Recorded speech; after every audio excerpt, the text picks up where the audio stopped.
Halo, assalamualaikum warahmatullahi wabarakatuh guys. Cash advance atau uang muka kerja atau peserta kerja. Uang muka kerja ini banyak diterapkan di perusahaan-perusahaan ya. Nah, saran gue sih sebisa mungkin untuk dihindari, diminimalisir. Kenapa sih? Nah, ini ada beberapa alasan untuk menghindari cash advance atau uang muka kerja. Pertama adalah penyalahgunaan dana. Contohnya jika misalkan ada pengajuan cash advance 5 juta untuk satu kegiatan, misalkan pameran atau apa gitu. Nah, begitu udah selesai tentang jawabannya, ternyata sebenarnya itu kebutuhannya cuma 4 juta 125 atau 4 jutaan lah. Nah, sering tuh si pemegang uang muka ini nih ngepas-ngepasin nih, paling disisain 50.000, 25.000, sehingga dia membelanjakan pengeluaran-pengeluaran yang sebenarnya nggak perlu. Nah, ini sering terjadi, biar dia pertanggungjawabannya ngepas gitu. Itu yang pertama. Jadi ada penyalahgunaan dana. Yang kedua, itu kesulitan dalam pelacakan. Nah, ini biasanya kalau penerapan uang muka kerja ini karena pertanggungjawabannya udah lama, akhirnya itu menumpuk,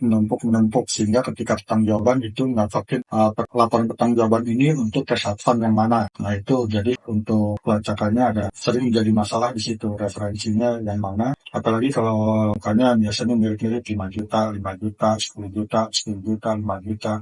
Nah, itu nanti ini yang mana pertanggungjawabannya jadi rada susah juga. Ketika beban administrasi, yang dimaksud beban administrasi ini, kalau menerapin uang muka, ini terkait dengan poin nomor 2, itu administrasinya harus baik dalam dokumentasikannya segala macam, otorisasi, rekonsiliasi setiap transaksi cash advance. Yang keempat nih masalah perpajakan. Sering ketika pertanggungjawaban itu, transaksi cash advance itu di dalamnya ada transaksi yang dikenakan pajak, misalkan ada PPN-nya ketika misalkan belanja kaos untuk pameran atau apa gitu. Itu ada PPN-nya. Kedua, misalkan ada penggunaan jasa, misalkan jasa apa 1 juta lebih. Nah, itu kan harus dipotong PPh, sehingga ketika pertanggungjawaban orang profesional kan nggak ngerti yang namanya pajak. Sehingga ketika bayar belum memotong pajaknya atas jasa yang digunakan, misalkan jasa sewa mobil atau apalah untuk di kegiatan itu. Nah, itu kan harusnya ada pemotongan pajak penghasilan. Nah, itu dari sisi perpajakan, sehingga banyak yang kelewat tuh, harusnya ada jadi pajak PPN masukan, terus ada transaksi yang harusnya kita potong pajak ini disetorkan ke negara, akhirnya kita nggak setorkan, nanti ketika diperiksa akhirnya jadi biaya lagi tuh, karena kita harus menanggung pajak penghasilan yang kita gunakan. Nah, itu ketika pertanggungjawaban sering tuh ketemu seperti itu. Nah, yang kelima, pengontrolan uang muka yang lemah. Nah, itu yang tadi saya bilang tuh biasanya tuh uang muka kan ada jangka waktunya, tapi karena makin lama makin banyak, makin menumpuk, makin susah ditagihnya, orang ketika ngajuin uang mukanya gampang, pertanggungjawabannya yang rada susah, biasanya orang operation kah, orang HGA kah. Nah, itu biasanya rada susah dimintakan pertanggungjawabannya, sehingga akhirnya banyak yang lewat waktu yang ditentukan, misalkan bisa jadi 1 bulan, apalagi udah sampai 3 bulan, 6 bulan, 1 tahun. Nah, itu yang kelima,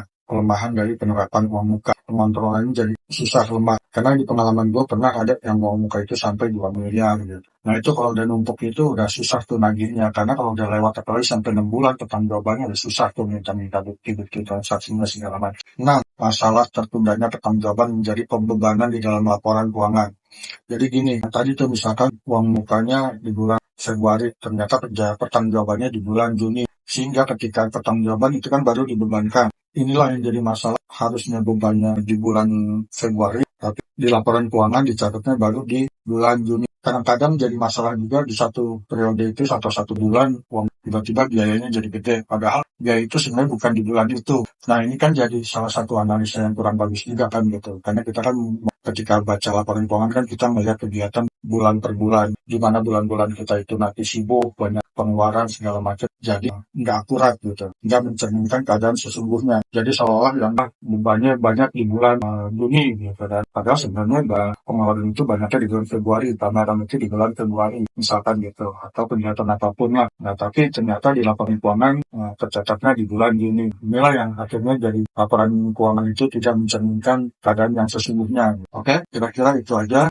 Mungkin kalau ada teman-teman yang mau nambahin, bisa dimasukkan di kolom komentar tentang masalah sisi negatif dari penerapan uang muka atau cash advance. Oke, dari gue, segitu aja. Terima kasih. Assalamualaikum.